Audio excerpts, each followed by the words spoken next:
fuck it. We don't deal with white men's time. And we've been over that several times now. And so now we're just going to get into the show. So, hey, each and everybody, and welcome to a very, very special Smoke and Mirrors. If you are a regular participant in the chats that happen here under the philosopher's tree, your eyes do not deceive you. You are seeing in the runner the same joke that you saw on Thursday, because that's what happens if you're paying more attention to the quality of the experience for guests than you are to the opening runner. And this episode is brought to you by time itself. Now, here's a song. Damn it, I wish I had thought of a song before. Oh my God. I was married to a musician. This is so very embarrassing. All right, here we go. Here's the song.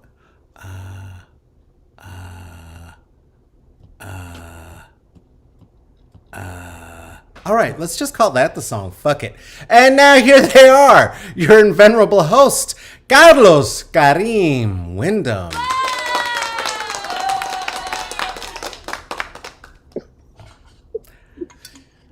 I froze.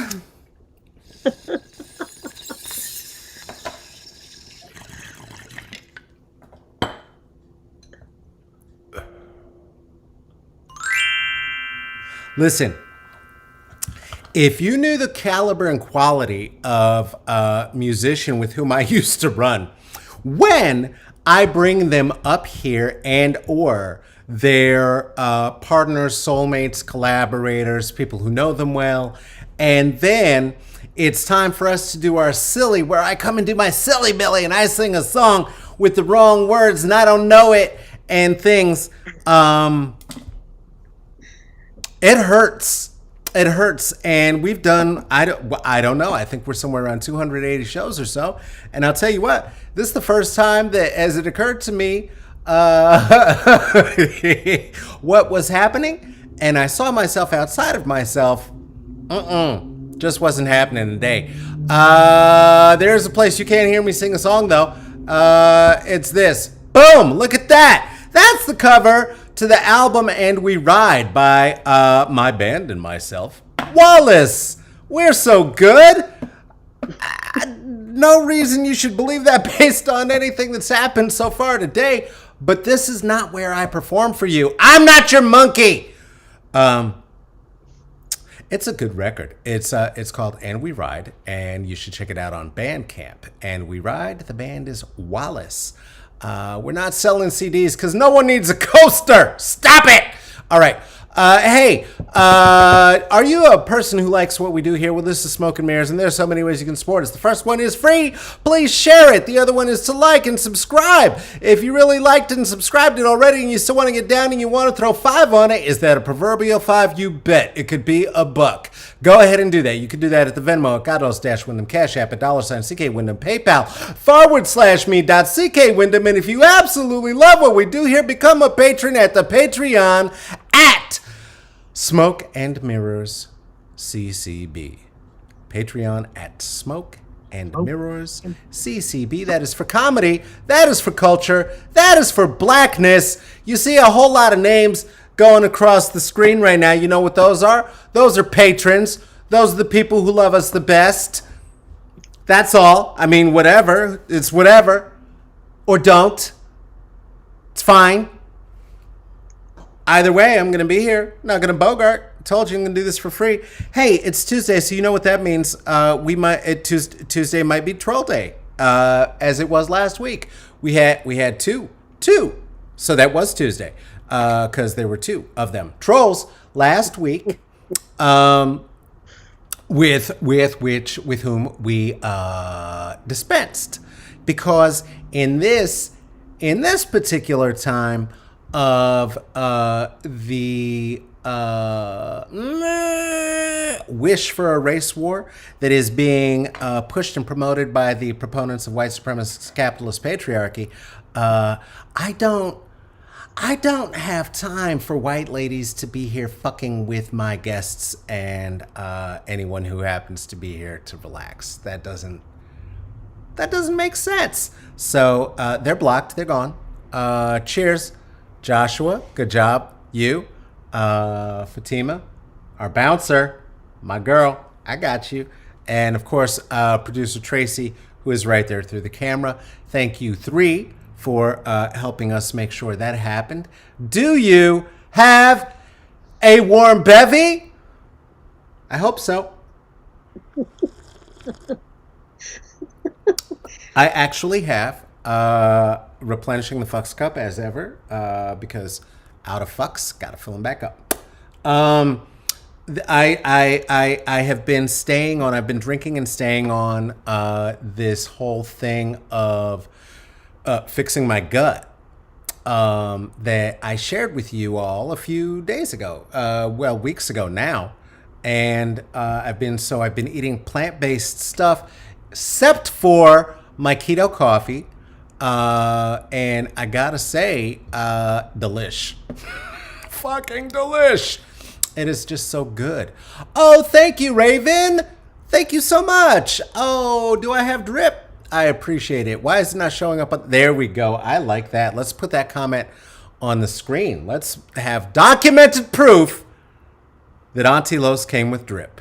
Hey, today we're going to be here having a talk, and the voice that you can hear, I would like to introduce to you.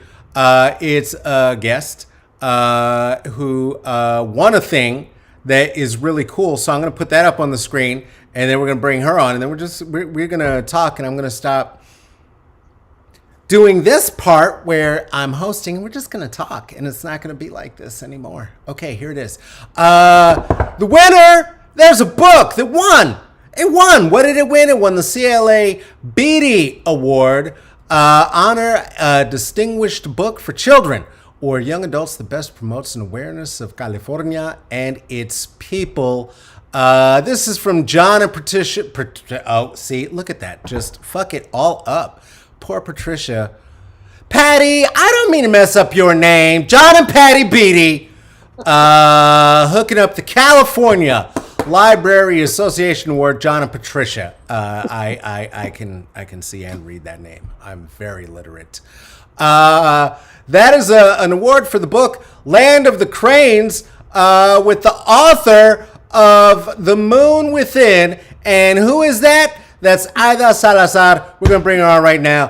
Give her a round of applause, please, everybody. Here we go. Applause button, Joshua. There it is.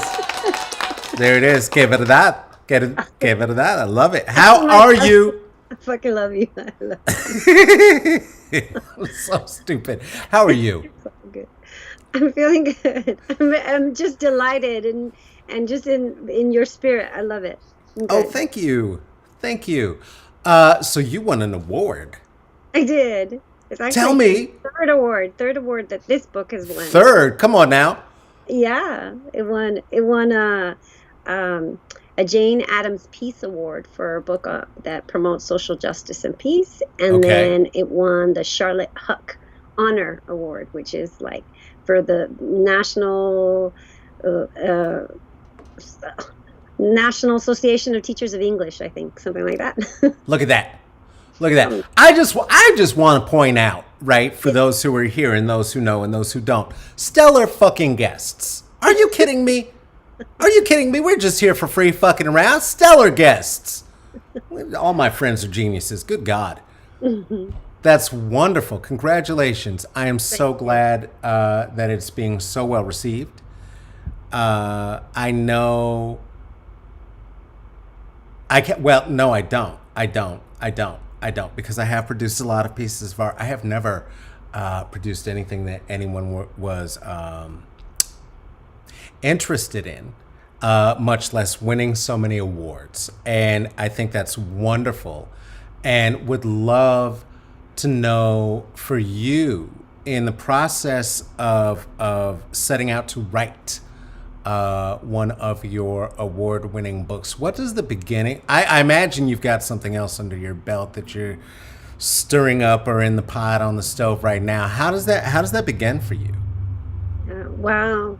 Well, I'm an artist, so it begins with a voice. There's when I wake up, there's that space between dream land and like full consciousness, that in Okay. between space where I had like, that's where I hear voices, that's where I hear stories, and it's just kind of like magic, and it's the muse hour, it's the witching hour, I don't know what to call it, but it's that's that time. And so it sort of begins there almost always. And then it's also when I ask spirit, right? Like that's when I'm asking spirit to like what's up. I have this, like, even if I have a little bit of an idea somewhere else in the day, I come back at that moment and I'm like, okay, well, what's up? And in that quiet is when stories just really kind of flourish for me, and I get up and I write them down. So have you always been somebody who's like in the proud in the thing of like waking up and writing down a dream in the journal or something, or I mean, yeah, when I would, before I had children, I used to do that a lot. And so, but that was, I was like 31 when before I had started to have children. So I had a long practice of that. But when I had kids, all that, like that was gone. right? And so now I started to write in between the spaces, in between, the practices and the lunches and the mundane, whatever, and at night, I was writing a lot at night. So Yeah. whenever, yeah. So, do you remember the first time? Was there a memory of a first time that you were identifying yourself as artist? Oh yeah, I was very, very early on, very early on. So let's see, like maybe in 19 years old, and it was the first time I saw myself reflected in a book. I read, I was in a college class, Latino literature class, and this was the early 90s. I'm like, So was this Bless Me Ultima, I'm guessing? yeah, Bless Me Ultima, the Moths, Woman Hollering Creek. I mean, Yup. Antes, all the like folks were. It was like a smorgasbord of Latino literature, and so, so it was the first time that I had realized that I could become a writer, because before that I had written in journals and had lots of poems and lots of stories and all that, but at that moment I was like, oh man, if they can do it, then that means what I've been writing all of high school is valid. And so that's when I decided to become a writer at that point. And so where are you from originally? Well, I was born in Mexico, and I was brought over when I was like about 9 months old, and we were undocumented till I was about 13 years old. And then at 13 we got our green cards, but I was raised in Southeast LA in a predominantly immigrant, predominantly Latino Mexican community. That's where I grew up. See. But then I traveled the world, and but not the whole world, but like a lot of Latin America and the Caribbean, and yeah. When did you start traveling? At 18, 19? 18. 18. Was it with the school program, or you just said, Oh fuck no, it? spring break, college, first year. Nice. "Oh, take me to Yucatan." I went to Isla Mujeres, and I was just like, wow, this is a thing. This is really good. I want to do it. But of course I couldn't, because I was poor, so I couldn't. Yeah, no, I was fucked off and broke in college, and I couldn't even imagine a way, right? Like I knew kids went on their their little like cruces where they go like fucking get on a boat and go to where would they go? Like wherever they would go. I don't know. Wherever rich white kids go. Semester at sea, that kind of bullshit. Oh, right? yeah. I remember that, right? I don't know if that's still a thing. Okay, I'm old as shit. But Youngs, it used to be a circumstance where the Youngs, the whites and the riches especially, would do a thing that was officially called Semester at Sea. And it would just be a bunch of young, horny teenagers on a boat all together with a bunch of alcohol. And they'd pretend it was school for a semester. And we didn't get to go. So I joined this program, volunteer service training program called Invest, so I could travel. That's how I first got to go to Jamaica, I first lived on the reservation on Rosebud, doing that, right? And that sort of broke a thing open for me where I was clear. I'm going to find more ways to get around the planet. That's going to happen. Is that did you feel similarly or? Yeah, exactly. I did well, that first spring break was like, whoa, this is me as an adult traveling, because before I had traveled with my parents back to our pueblo, and so that was like, but that was all family, you know what I mean? It wasn't like it was independent. And so when I got that little taste of like, I mean, because we were wild. I mean, we went to Wild Out. It was like, that was a thing, right? But when I got to, like, I think junior year in college, I did an education abroad program, and I was at UC Santa Barbara on a full ride, so I got to do the white girl thing, the white people thing, and go abroad, and that was amazing. And so yeah, it was the bug. Yeah.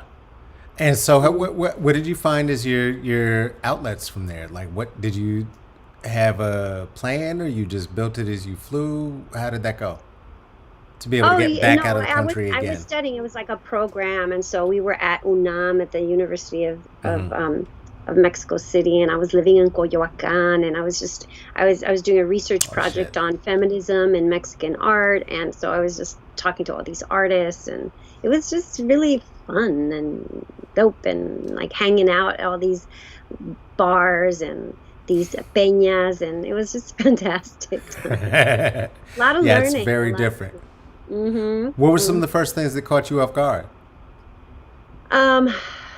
Just being like rubbed up on in the metro, because Mexico City is one of the most populated areas in the world, and the metro, the subway system it's like literally like sardines, and you're like just like this, and so dudes would rub up against you, and you couldn't do anything because your hand was like, look, I mean, you could do this, but that was it.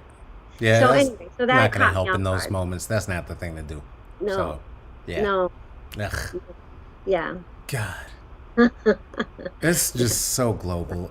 It's gross. For sure. Gross. For sure. Well, I'm glad you I survived. Yes. Survived and thrived in spite of. I've gotten very off of this idea that it necessitates those sorts of abuses, for us to both the daily and the mundane and the gigantic, for us to become artists. I'm working very hard to reject this idea, yes, and then I hear things through therapy around like why empathy develops and this sort of thing, and then it becomes harder again. But I'm glad you survived in spite of it. All that to say. What were some of the places that you found success or sisterhood or resilience through that? Well, I mean, I think that I'm still finding it. I'm still it's kind of a lifelong kind of learning that you do as you grow. I'm almost 50. I'm pushing 50, and it we're vulnerable and we're human, and different things affect us at different times.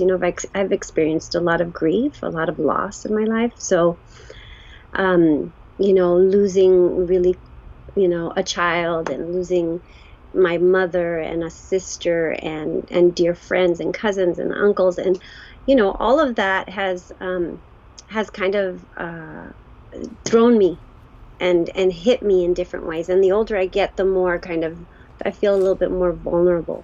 But at the same time, there is something about the human spirit that really uses everything that you can to resist and to rise and to uplift yourself and to survive. So I'm still learning how to be resilient, because every wound is a different, hits differently, Mm. and doesn't look the same. And so, I can't say that I'm totally healed. I can't say that I'm totally like, solid, because Right, there right, is right. something around the corner that will wound me in a different way. So, Yeah. you know. Yeah, one of the one we share a lot of things, Mm, and not the least of which is our age, right? And being kids of the '70s who went wild in the '90s. Generation X is a mess. yes, we are. uh, we we were in the United States given a tremendous amount of benevolent neglect, Hmm. and it led to and told then to be street smart, right? Literally, right? That was the phrase. Like, all right, learn, be ready, uh, be ready, and make good choices. Those were the two pieces of daily advice I would get. Hmm. What did you get advice that resonated with you as you were ushered into the street? No, no. My mom had like a third grade education. My father had like a high school Okay. education. Uh, So the only thing they would say is just like, you just got to educate yourself, so that you're mm, not working like we're working. Like, you know, they would say like perros, like dogs, right? You don't yeah, want to work yeah. like a dog. So that was always kind of something that I would say like a guiding light that I Mm-hmm. knew, um, and that I relied on to kind of to get me off the streets and survive the streets in some ways, because there's so many of us in the hood where I grew up in Southeast LA. It was not that we're not that didn't make it. Yeah. Make it in one way or another. There was like, it was in the 70s and 80s. The Coke pandemic was just hitting. It was hard. It was hard on I the don't community. know if it's hard to describe. It's hard to Hmm. describe what it was like. I mean, that was the same time, right? The connection. One of the other connections is that's the time that the Rolling 30 Crips had started moving from LA, right, into Colorado, where Hmm. I was, and all of a sudden there was Crips in Colorado. It's like, what are these? What are we doing? Yeah, What are Bloods? We're Bloods? Are we yeah, Crips? What are we supposed to yeah, do? yeah, yeah. Yeah. And the narcotraficantes like presence was really also infiltrating the Mexican, like Southeast LA, East LA. The narcotraficantes and banda culture, all that was really heavy. In fact, I had my first year of college, I had just moved away, Mm. and one of my high school friends, Chano, his family was really involved in in the hustle, right? Like big Mm. time. They would bring coke up from Sinaloa. And one day, Chano and his father were at home, and they had these big, fancy, like trucks, huge, beautiful trucks in the Yeah. driveway. These dudes came up, and they were wanting to jack the cars or the trucks, and they had a shootout. And Chano died, his father died in their kitchen, like a straight up, like Wild West shootout in it, like blocks from my house. And so, these are the things um, that I think about all the time. I think about like how some of us didn't make it out. And then some of us, because of education, if it hadn't been for my education, I would have been out, or I would have been partying with Chano, because we used to Mm. go party down the street at this, Mexican restaurant, and eat mariscos and whatnot. So, like, none of us came out of it unscathed. No. But I think that, some of us did better than the others in terms of like, whatever that means, but Right. Well, and that's the other thing about like as it starts getting right. Like, what is better? Like, we survived, so I mean, we're here, and mm, we carry on the ancestors' names and the legacy for that. yeah, But I Yeah. don't know. I mean, even the way you described it, I mean, there is no history. They had a Wild West shootout right out the kitchen window. It's like, yeah, okay, in California, that tracks. That's kind of the history ever since these white people got here. I mean, that's just what it is. That's what it's been. Yeah. Yeah, and the white narrative, the master narrative, as Toni Morrison says, for you to that espouses capitalism, that espouses, affluence and doing well, that's fed by the drug culture. You know what I mean? Like having bling and having this, that, or the other. Like, why? That shit's just stuff. Yeah. It's just stuff. Yeah. And stuff to buy and having money and like all that shit is just like it's like capitalism and colonialism that enslaves us to believe that master narrative is the narrative that we should be aspiring to, and it's just bullshit. It's poison. Yeah. Definitely.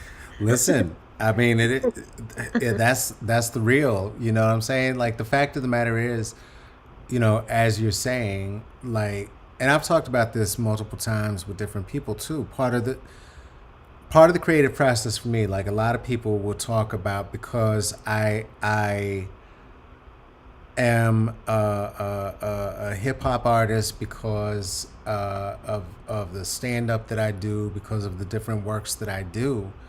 That this thing of like, yeah, but you got the opportunity to do it because of the what you call in the settler colonialist narrative and bop bop bop bop bop. And it's like, yeah, but I promise you I'd give that up. I don't need it. Like, you could keep your hip and your hop and your rhythm and your blues and fuck it. I don't need a damn, for liberation, I'll trade you. I'll trade you. Yeah, for sure. It's like this.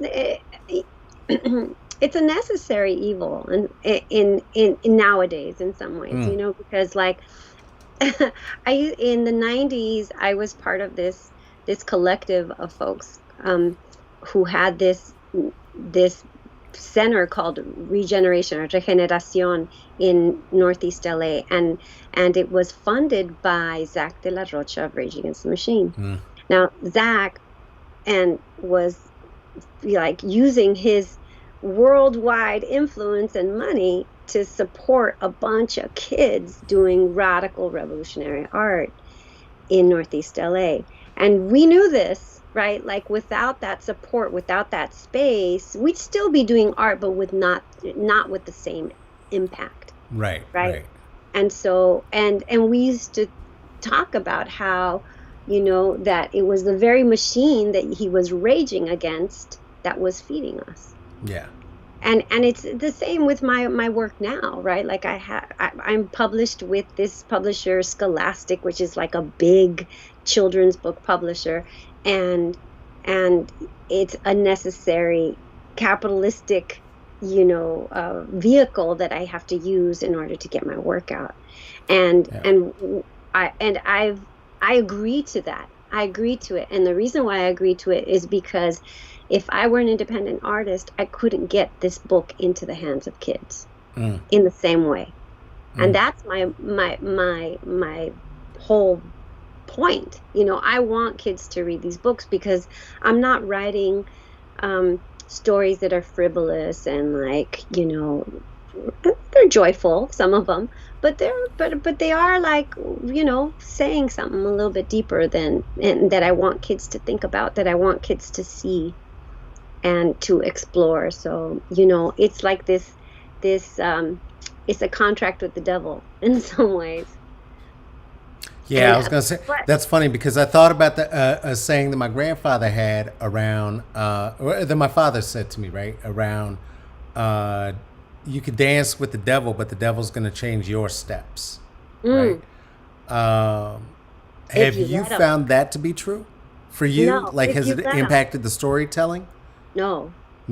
Good. Oh, well, that's the thing. Because Scholastic, big time. Look, first of all, I was trying not to fan out when you said that shit. Okay, I'm gonna just admit it. I was trying not to fan out because I am a Scholastic girl. I grew up on Scholastic.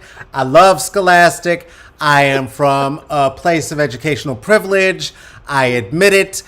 From the third grade forward, any book that I wanted, my mama would get me. Period. No question. That she didn't care the subject, the reading level, the whatever. Oh yeah, you want that? Great, beautiful. Put your eyes in it. Put your eyes in it. You know what I mean? And Scholastic was a huge part of that.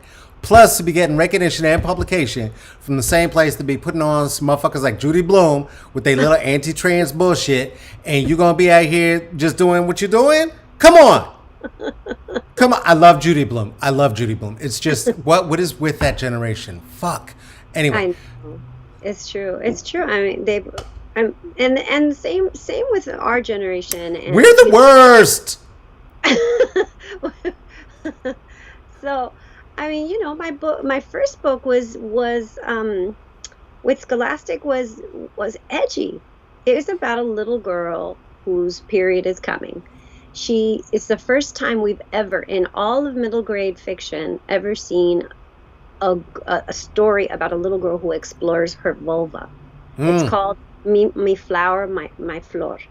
And it's a metaphor. It's a poem, right, about her vulva and how her mother teaches her that these are the petals and this is the button. This is your happy button. Your clitoris is your happy button, and you get to push it whenever you want. That I wrote that in this book right here. In this one, I wrote that. Oh my God, book. I love you. That is the best thing I have ever heard. I cannot wait for my child to have that book. Well, but that's brilliant. edgy, and that's something I didn't compromise. Right? Yeah. I didn't compromise because I'm not going to because kids need to see it. And what the hell? Right? Like, why can't... That's edgy. But how the truth is edgy, though, right? The truth is edgy? Body parts is edgy? Are my fingers edgy? What are we talking about? I know, totally. It's this puritanical beliefs and these that come with colonization, that come with the white man and the white, puritanical patriarchal system. So, so I didn't. I decided not to compromise, and it was in my contract. I told my agent, I was like, I will not be censored. So if they're going to censor me, then no. But guess what? It took a straight white man, Nick Thomas, to champion this book. If he had not championed this book, at Scholastic, it would not have been published. Okay, so Nick White, you don't get no cookies, but I will say that is how you white in America today. You use that unearned, undeserved privilege. That's right. And you better champion for the voices that know better. What are you drinking? What you drinking? Tequila. What kind? What you got? Cazadores. Oh, shit. Come on now. I just have coffee. I have coffee. And then I have a, what is this? Heavy sativa. It's a sativa, indica dominant sativa. I don't remember the name. Children, you're always asking shit like this. I don't know. I don't care. I'm Gen X. I'm old. I'm not going to grind it. I'm taking the whole bud and putting it in there. It's just leaves and all, seeds and all. Yeah. Oh no. Stem, break it in. I don't care. I'm from the 90s. I'm from Cypress Hill. I don't know from all these aerosols the children use. It's not my move. So vaping is a big deal, though. Say one more time. Vaping is a big That's thing. a big thing with them. Yeah, that's the aerosol. I have peers who are doing it. I know we've moved into it. I know we've slid into it. I'm out. I'm not. I can't. But that is supposed to like burn holes in your lungs and stuff, right? Different from a bong. They say listen. Here's what I know. I can see everything operationalized. It's fire. It's a piece of glass. It's flowers. I'm good. I'm good. I don't care how much it costs. More it costs me. Like, I'm not worried about that. I'm grown. Yeah, I've got it. It's worked. It's worked for a long time. I've been doing this since I'm 19. I got it. It's fine. We're good. I'm so impressed always with people who can actually, form sentences, because I can't. I can't. You know, here's the thing. It's a superpower, but every superpower comes with a cost. I'll be honest with you. Oh, is that right? Yeah. This one is because of my MS. I did not shit. realize that I was able to start out smoking absolutely anybody that I came across, starting when I was about 21, because that was about the same time that I was developing MS and began having very serious shit. Now filling my MS hole. I forgot what it's even called. God damn it. Brain flashes. I don't know. But basically, my brain does not look like your brain. Your brain should look gray. Mine looks like the 4th of July. It is beautiful. It's gorgeous. It looks like Michael Jackson's socks. It is so shimmery and shiny. And evidently not what it's supposed to look like. Supposed to. Right. So it released some of my other neuroatypicalities, including by taking out my frontal lobe bit, that I don't have the shame. I don't get embarrassed so much, except when I'm trying to sing in front of people married to musicians. Hey, Malika! What's happening? 2 of your favorite people. Well, thank you, Malika Parker. Hey, girl. What it do? Oh, man. Oh, yeah, we go back. My favorite people. Oh, how you know Malika? Fire. You're fire. You are fire. You got to have her on here talking. She been here. Oh, she has. Ooh. She been here. Yeah. How you know Malika? We were revolutionary mamas together. Boom. We're starting schools and talking shit to power. That's it. Right? That's Malika? it. That's it. She says, hey. She says, hey. She's on screen with us. Look at that. I don't even know. I got you on my screen, so I don't know what's going on. Yeah, no, I know. I told you before. And so, yeah, and I will remind anyone who's here with us that Aida doesn't see shit except for me. It's like we're on Skype, so I just look like an insane person. I could be lying. Yes, all day. Power to the mamas. So I could be lying, and if I am, I'm psychic. Because I can read the thoughts of what people might otherwise say were they here. Hey, you know what? Tell me. So I'm like piecing this together. So you're MS, and then you're healing your gut, right? Mm-hmm. Is that what what I pieced together? Okay. Sure did. You know, do you remember these 2 young musicians in the Bay that used to work with John quite a bit? Elena and Zamora Pinderhughes? No. Okay. All right. You got to look them Remind up. me. Okay. Remind me. Elena's is going to be like a star. She's going to be like superstar. And Zamora in his own right, they're both. Wait a minute. Yes, the fuck I do. Yes, I do. I worked with Zamora when he was a little boy. Yes, I do. Yes, I do. Because he was at the East Bay Center for the Arts. I directed plays for 2 summers, and he was in 2 of my plays, and was already drumming then. Yes, I know exactly who you're talking about. Okay, all right. Yes. So you know do you remember their parents? I do. Okay, yes. Raquel and Howie, mm-hmm. a biracial couple. Okay, so Howie has MS, and Get out. It's a known thing. Yeah, he has MS, but okay. Raquel developed a cookbook for MS, and they've got his MS under control.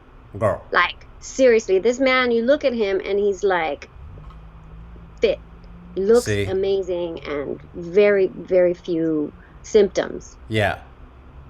So anyway, all right. You want, I'll hook you up with. Yeah. What's the name of the cookbook so that folks here know? Do you know?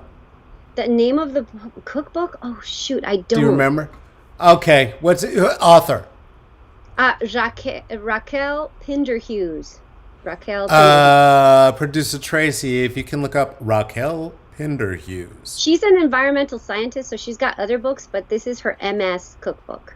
Okay, and we're saying it is as anglicized as we possibly can, and so hopefully that's understandable or was able to be understood. And maybe we'll see it in the chats, and maybe we won't.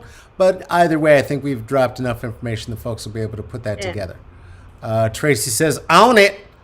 All right. Tracy says, "On it." So we'll get that in the chatty chats. Oh, right. So yeah, that's wild. Yeah, no, it is all of that are the reasons that I am taking care of myself, and took a break from that during the early part of the pandy because we were all gonna die. Half croissants. This sounds fine. Bagels sound great. I'm going out in a ball of fury. Listen, I was like, what's all the shit I've been getting off of? Give it to me. Stick of butter every morning? Yes, thank you. It was great. Same. Yeah? Same. I did the same. I was baking. I was eating meat. I was doing like, oh my God. Oh, so much meat. Comfort food and like, but then by December, my body's like, got one eye, like, oh, too much stuff. Oh my God. I'm feeling stuff in my boob and like, oh God, it was like terrible. Ugh. But I'm like, I'm on the mend. Yeah, no, I've been on the mend. It's been about, serious, like about a month and a half. I've been exercising a little bit longer than that, but this is better. I haven't been using my cane. I haven't been using my eye patch. Like this is better. And I have the best kind of MS, and I know that. Here we go. Thank you so much, Tracy. It's in the MS cookbook is in the chats. There's the link. Check it out, folks, if you are interested in learning about that. Some of us are very lucky in that we are able to continue maintaining with invisible disability. And it doesn't mean there's not rough days, doesn't mean it doesn't hurt sometimes, doesn't mean any of those things. Yeah. And it's luck of the draw, because I know folks who have immaculate diets who are in chairs, and they also have the best kind of MS because they have the best lives too. We're on a spectrum. We're on a spectrum. That's right. We that's disabled, right. And there is no good answer, unfortunately, so far. But anything that any of us can do in combination to do what we can, listen to your doctors and get that damn book. That sounds like a good idea to me. Yeah, and find what's gonna do for you. Yeah. Yeah, and I found out that the MS did it for me. I didn't understand why I was able to smoke everybody under the table. Turned out.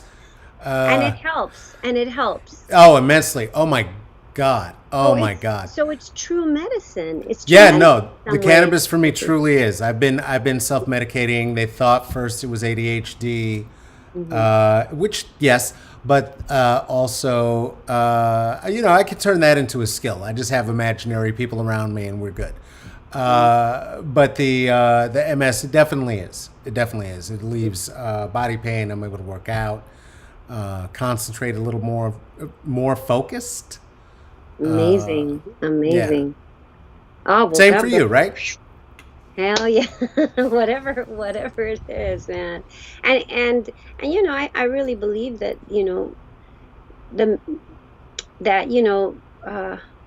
things get put in our path for a reason. And I know that sounds super hippy dippy, but like even mistakes, even these happy accidents, even, it's there and it's healing you in some ways, or finding balance in your body. Yeah. So listen, because when it started, like it was a criminal activity. So it was some different shit in the 90s. I'm telling y'all don't know. Y'all don't even know. It was different. I know different. It was very stigmatized as just to marijuana. It was just like this thing, and now it's just like it's fine. It's taken me so much work to try to get marijuana out of my language. I know, but it sounds better. But I say cannabis, especially around white people, because Because I can't handle it. yeah, no, they don't need it. They don't need to say it. That's not for you. That's not for y'all. I can say it all I want. Y'all can't say it. You ain't from the culture. What somebody else is writing? What are we talking about? Lives and circumstances about those lives. Wonderful. Bo's in the chat. We're gonna leave them in the chat. There's conversations happening in the chat as well. Just Oh, is that right? Oh, how got fabulous. distracted. Oh yeah. No, you got people here. We're not alone. We're not alone. Which is an unfortunate transition for talking about another thing that we share. You were talking about the adversities, and you and I are in a liminal transitional space. Always looked cooler to me to be one of the real grown-ups, one of the middle-aged grown-ups who had it under control. When did your mother pass? I had no idea. And lo siento, I'm so sorry. When did that happen? That happened a year, like in December, right before the pandemic. And so I left LA and after her funeral, and I have not been back. And so my siblings and I have had to grieve, telecommunicating, and it's just been so hard, not to be able to do that. So it messed with me because I had a beautiful mother. I mean, she was just an extraordinary being, and so it messed with me in a way that I think losing your mother for some people is not a big deal because some mothers are trash, and that's all well. Gotta acknowledge. Yeah. Listen. It's better that they're out of our lives, when they're toxic and they hurt us like that. But I had a beautiful mother, and who I treasured, and that the world treasured. The world that she created around herself treasured, and so it's a big loss. Man, Mm-hmm. have you found yet? And I say yet because if not, I know it will happen. It's part of the process. Or seems to be for most artists that I know, that her spirit, her energy, her transition has served as any level of artistic accelerant or lubricant in unexpected ways.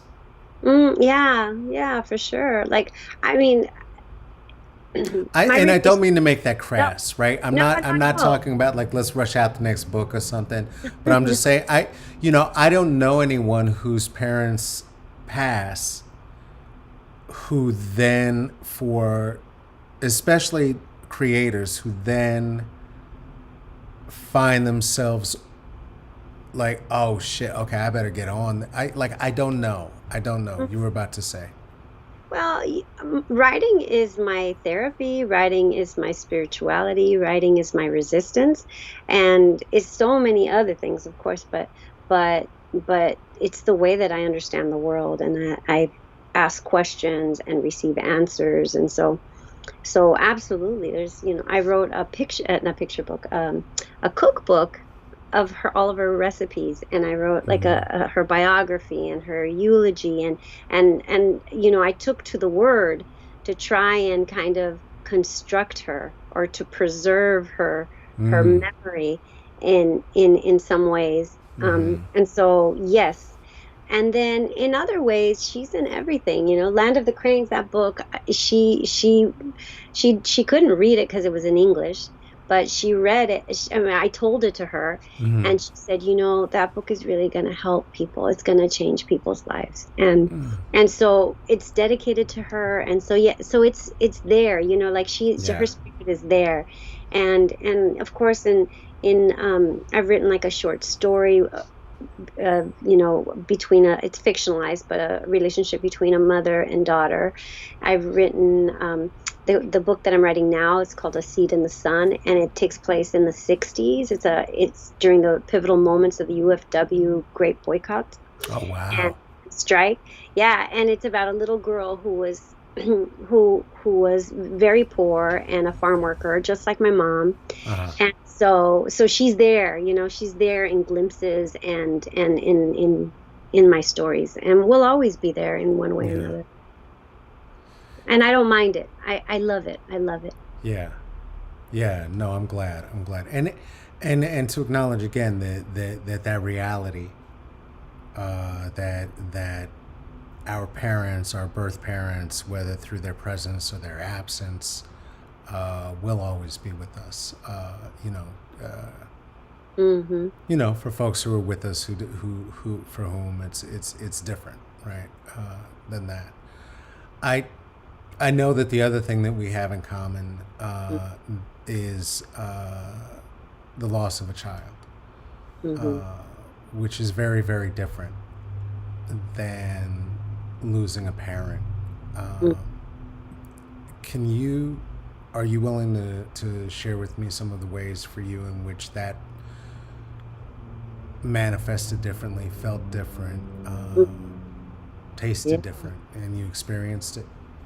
Yes. Let me drink some tequila first. Yeah. Oh, listen. Hey, hold up, hold up. Let's get into the shit. Yes. Because if I'm asking you, you don't got to get vulnerable alone. We go in there. Let's go. Okay. All right. Yeah. So that definitely it felt different. There's nothing as painful as losing a child. Nothing, I don't think. Even as painful as it was to lose my mother, that that particular pain of losing a child is so profound because it goes against nature. In some ways, you rationalize, well, my mother was in her 70s. She was older than me, and it's the laws of nature. But to Yeah. lose a child, it just seems so it screeches that law, the momentum of that law to a halt. And so it's so painful. And the way that I responded to that, of course, was by writing. Mm. But so I started writing a memoir, and I got to about 7 chapters of that story, and I started writing it while pregnant with my next child. And and and the reason why I started writing it was because my acupuncturist said, have you talked to the baby? Because I was crying. I was just like grieving so intensely. And literally, if I hadn't become pregnant my with the second child, I probably wouldn't be here because it was that profound and that dark and that deep of a pain. And so, but I hadn't connected with my unborn child. And I said, well, no, I haven't. And she says, well, that baby is feeling everything that you're feeling to at no fault of their own. So you should explain and talk to the baby about what you're feeling. And so I started writing a letter to my unborn child, and it became this story 7 chapters in, and I got right up to the point where I give birth, and in my case, the birth was what killed my daughter. It was a breech birth that went wrong, and so I got right up to the moment of the birth, but I couldn't write anymore. Yeah. It was just too painful, and I stopped. And then my daughter was born, and I had a different purpose, and I stopped writing for 10 years. I didn't write. I was just like, well, my creativity, my creative output is my children. And all I wanted to do was mother after I lost the first Yeah. one. And so I'd set out to be the best possible mother that I possibly could, and totally attentive. And I found my way back to writing because I took my kids to the library and didn't see stories that reflected their experience, and I wanted to help them. So, it paralyzed me, and I still can't write about it, to tell you the truth. Yeah. Yeah, it's hard. It's real hard. How about you? How about you? What did you do? Oh. Uh, when uh, when Javier died, the first thing was making my mother move in. and she was there for 3 months while I tried to smoke my weight in herb. And that was the first thing I did. A lot of grieving, a lot of crying. And the response in terms, I think in terms of artistic output, was very much the same. I tried again to get into the studio with Rashidi Omari for a song, maybe 7 months later, 8 months later, and I couldn't do it. The spirit was gone. It was just, I didn't have the idea of participating in an art form built on that much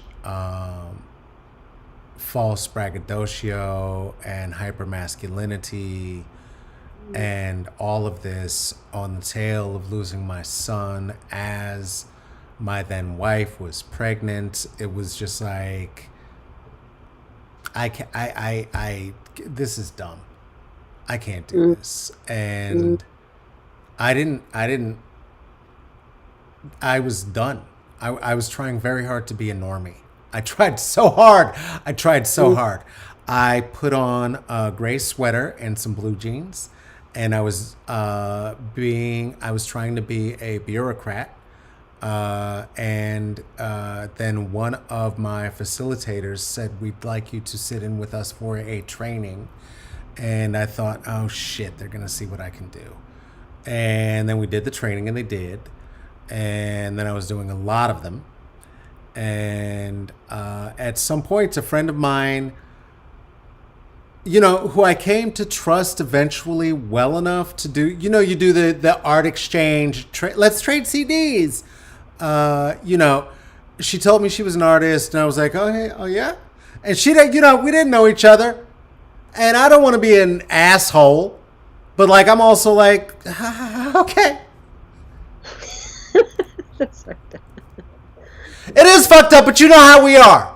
It's terrible. I'm garbage. I said hip hop, all of it. Okay, listen. I toured the world with Omar Sosa. What the fuck? Come on, get real with me. Are you good? You're real? You know what I'm saying? So then I heard her, and I was like, oh shit, you're really good. Oh, I am an asshole. I'm so sorry. And then I was like, let's do the art exchange. And a few months later, she was like, hey, would you write, 16 bars, 12 bars, whatever, for a song? It's a cover. I was like, all right. And figured, she gave me a date, and I was like, all right. And she kept asking, are you ready? Are you ready? Are you ready? I was like, ready. Motherfucker, I wrote it down. Yeah, I'm going to sit down there in front of a microphone. I'm going to read the shit. You're going to record it. It's going to be fine. She's like, oh, it's a show. I was like, you motherfucker. Who was it? Aaron Wallace. Aaron Wallace of the band Wallace, of the CD that you now see on the screen, And We Ride by Wallace. She I had to. She tapped me, and we did the performance. And man, it was rap. It set you free. It set me free. It set me free. It was done. Where can you obtain this Wallace album? Asks Raven. Well, let me tell you. This Wallace album can be found on Bandcamp. Go to Bandcamp /Wallace. But that's not what we're here to talk about. What we're here to talk about is the book that you see on the screen right there, Land of the Cranes, Aida Salazar. That's what we're actually here to talk about. And we're not, and I don't know why that I'm answering a question in the chat. That's the only reason any of that just happened.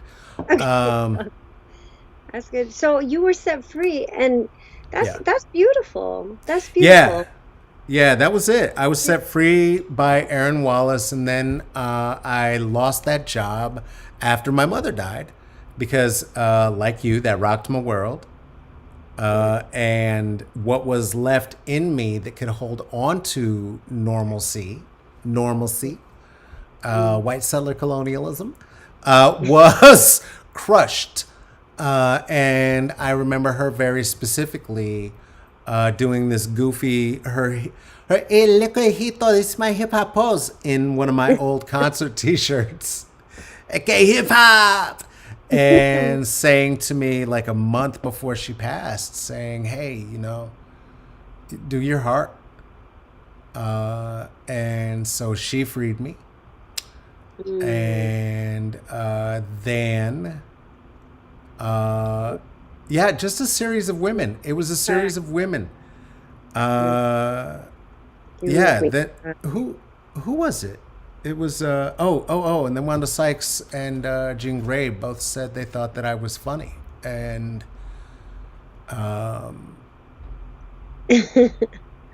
then Wanda was like, "You got to do something with that," and I was like, "Oh, damn, okay." So yeah, and then lastly, I talked to Walida and Marisha. We had coffee, and I said, I don't know what to do. I'm at a crossroads. I don't know what I'm supposed to do. And we just talked for an hour, and she said, I think this is what you do. And I said, I don't know what you're talking about. This is not a thing. You can't just have coffee with a friend, and that's something. You are. It's good. Here we are. Can we curse on here? I don't even know. Let him out. Fuck. Let him out. Okay. You know, I love him. I do so many children's stories that I don't. I mean, you know, events that I don't. I've stopped cursing. Yeah, no, I've been actually trying to chase Tommy down to get him here on the show to talk about the children's albums with Alphabet Rockers and everything. Oh, and right. I've known Tommy since we was like peers spitting in the Bit Saloon. My boy, like, I'm like, listen. I get it. If I were being nominated for Grammys for children's records, I don't know if I'd sit down with me smoking all the weeds either. That doesn't make sense. It's totally legal. I don't know what he's talking about. I don't know. It's medicine. It's fine. We're gonna keep shaking him until it happens. We're gonna keep shaking him until we get their band. Yeah, well, maybe he'll be inspired once he sees me. I hope so. You know, like the truth is that, like, again, it's the master narrative who says this is a children's story, right? Yeah. It's really a story for anybody, you know. And the stories I write. In fact, The Moon Within, because it's about menstruation, it's about like empowering women and menstruators. I've had adults come to me and said, I wish I had this book when I was a kid. This book healed me. And it was written for 13-year-olds, but really, you know, what story and art is transcendent. I've been tripping on that art piece behind you, and I keep thinking, you know, this is what art does. Yeah, it's a commodity, right? It's a capitalistic, you know, it has a value in the capitalistic world, but the value, and I think artists really understand this, is that you have a human connection, you have a human response, and an emotional, you know, spiritual response to art, and so it transcends age, it transcends, you know, all of the parameters that we put around ourselves, and anyway, so who's to say that this is just a children's book? It's for everybody. Yeah. I mean, I feel very much the same way about the music, about you know, I mean, honestly, the nerds and the children. If I will give Generation X credit for that, we won, and yes, some of those nerds have proven to be just as abusive pieces of trash as their forefathers. Joss Whedon, go fuck yourself, but. The premises of these stories of transformation, of self-realization, of self-actualization, right, and realizing the joy in that which is hidden, right? All of which sound very much germane to the book. It's time, and there's no reason that we, as adults and aging adults, don't deserve to be healed as well. No reason at all. These younger generations, good Lord, if we're not gonna learn from them, I don't know what we're gonna do. I don't know what we're gonna do. They're so genius. We're over here trying to deal with fucking sexuality and shit, and maybe just a touch of gender. They like, what? What is gender? Fuck you. Oh, I love them. I love them. I totally do. For sure. But you know what?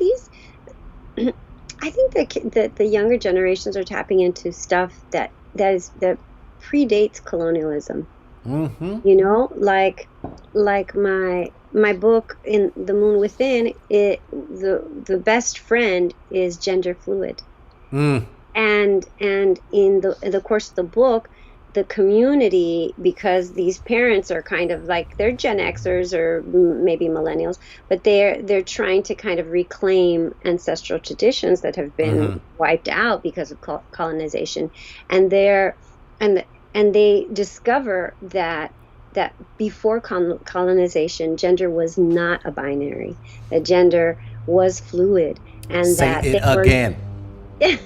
the main god in the Mexica pantheon was Ometeotl, who is neither male or female, but divine duality, both, right? And so if you look at all of the gods, there are dual gods with dual spirits, and so all of it, and in fact there were priests. The priests were gender fluid. Yes. And so these are so I think the kids are tapping into truths about ourselves that were destroyed or wiped out or rewritten. Buried at least, right? Buried at least and being resurrected. I think, I've rejected so many ideas, even in language, that we've been given as I've been playing word Tetris, trying to do some level of self-anthropology and understanding, right? Of what it is to be wrapped in Carlos Karim Wyndham. I mean, a turducken of colonialism, imperialism, and rape. Just like, what? What kind of name is this? What are you doing? Right? And as somebody who only, again, had the freedom and language to recognize myself as a gender fluid person and to begin to understand that, it's not weird that I've always been like this and trying to present for dudes, and how it's always made me feel very quiet and endangered I don't wanna. And learning, right, again from the young. It was my godson who I kept getting booked on shows for like queer pride comedy shows, and I kept looking around going, you all know that women are where I'm so confused by what's happening. And so I told my godson, I was like, I don't understand. I think I'm like the cis het like token or something. And girlfriend looked at me and was like, so you still going with that cis het thing? Okay. And yeah, no, that was the last day. I was like, oh shit, so everyone sees me? He was like, girl, what are you doing? Stop it. I was like, oh, okay, right. So if I just talk like this all the time, though, then what? And the same thing happened is when I decided I wasn't going to talk for white people no more. You know what I mean? Like, you break out of code switching, it is real hard to stop and go back and do it again. I don't really truly remember what it was like. I know that my presentation was not like this, though. I know that. Because I was doing a presentation where I said the word macho, and I said it with my head tilted like that, and the children laughed because I can't even say the word macho straight. So, so you know, it's a process of Wait. discovery. Okay, but wait a minute. So you Talk to me. are not, you don't talk to any white people, or do you mean like as a? Oh, I will not. This is how I talk all the time, period. So No, if there's okay, white okay, people all in the right, but you're room, not like physically talking to people. You mean like you're not yeah. presenting, you're not performing for No, white no, no, no more, gays. no more code switching for nobody. Okay. Yeah. Everybody gets the same shit. This is it. Everybody. This is it. This is what it's gonna be. I'm sorry, you know, like if we on radio, you tell me don't cuss. I'm not dumb. I can don't cuss. But aside that, nah. Is that, you know, is there a censor? Is somebody gonna get fined? Okay, then fuck it. What are we doing? I love what that. like? Yeah, it hurt too much. It hurt too much. It hurt too much, and I don't think it But serves. it's time, and it's time to be unapologetic about our existence and our languages. I was actually having a little bit of a problem with that because I tried to translate this book, and the editor, the Spanish language editor, was like, you know, this book is going to be used in classrooms, in bilingual education programs, and you know, Chicana Spanish does not really translate. It shouldn't be. And I was so mad by that comment. It like pissed me off for days and days and days. And it's the same, you know, disregard that, you know, African American vernacular is given by the establishment. And it was so elitist and fucked up, you know. And I was just like, well, I don't know. I'm just gonna, I lost that battle, you know. Some other person, I know, translated it. They wouldn't let me translate it, but I was like, well, you know, I'm gonna come back. It's just one battle. I'm gonna come back. I'm gonna come back. You're gonna come back. You're gonna come back. You're gonna come back. Watch, cause like third edition, you're gonna get to do it yourself and then fuck them. You know what I mean? Yeah. And then I mean, theoretically, allegedly, if it keeps publishing, and we would love that, is what I meant. Yeah. I mean, thank you. Thank you. By third edition, thank you. See, this is why I'm not famous. Shit like that. No. You gotta manifest. You gotta put it out in the world. You gotta like, yes. I am. No, I'm like, listen, I'm being NPR famous. They're gonna have to deal with me. I'm just coming in. I don't need to be bigger than that. I just want to be NPR famous. That's it. Nerds and like coffee shop people. I'm fine with that. That's it. You know, that NPR is a powerful motherfucker, because I'll tell you, I was on NPR. I was on Weekend Edition with Lulu, and Could you say that again? I'm gonna give you the solo screen. Stop. I'm giving you the solo screen. Say that one more time, please. I was on NPR on Weekend Edition with Lulu. Come on, girl. Well, anyway, so I was there, and one time it was just, you know, a thing on the Moon Within. Yeah. But did you know that, like, I don't give a fuck about Amazon. I don't give a fuck about Amazon. Yeah. I don't promote ever anything I don't buy anything on Amazon. I don't fucking care about Amazon. But that NPR thing made my book go bananas, become a bestseller. Listen. Like that day on Amazon. It's powerful. It's powerful shit. Listen, I'm telling you.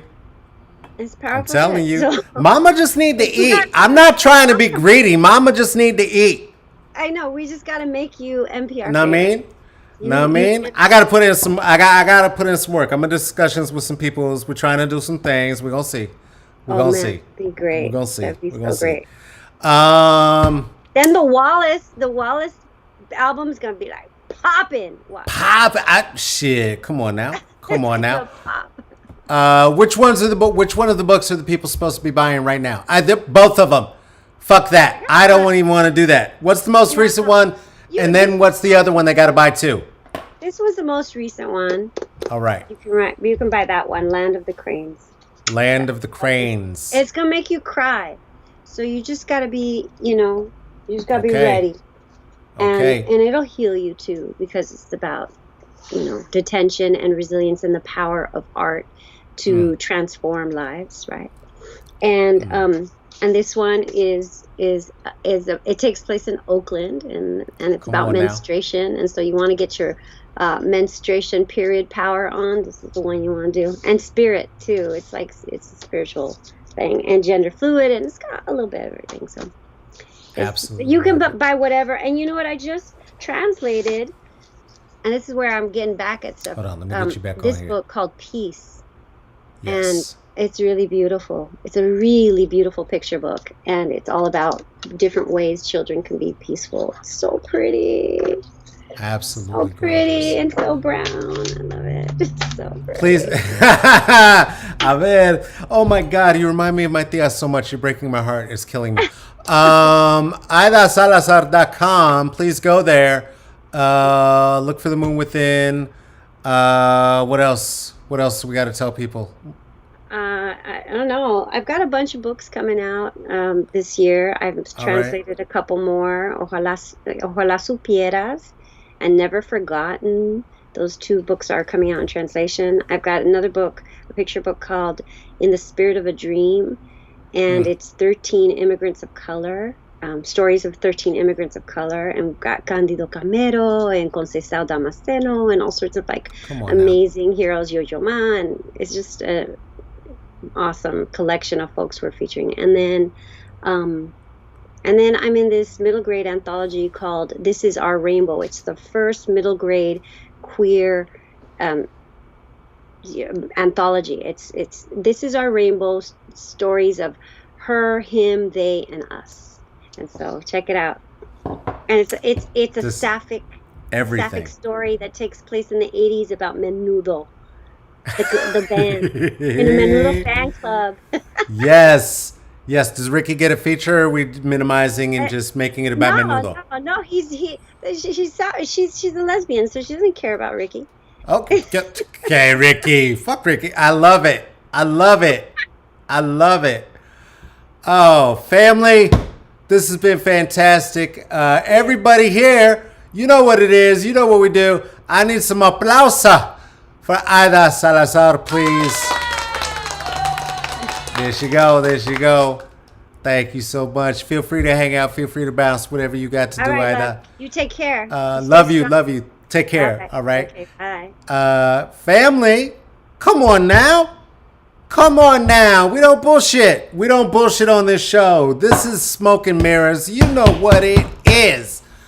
I have such a long list of books to go by now because those, I want them all. I want every single one. That was fun. That went long. We had a good talk. Probably too much. You know, this is why you have directors and editors and people to say, hey, you two are getting gabby. But we did. And so I hope it was good for you. It was good for me. It was good for us. Producer Tracy, good for you. How you feeling, Joshua? Right? All right. We good? Not one troll. Not what? They're where? Really? What happened? You treated.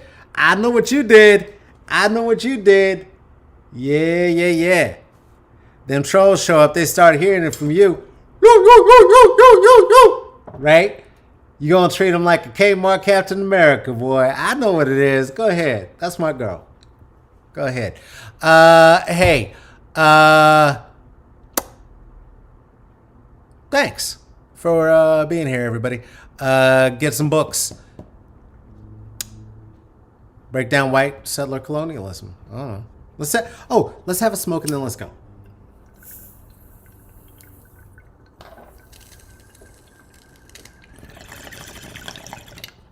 All right, there you go, millennials.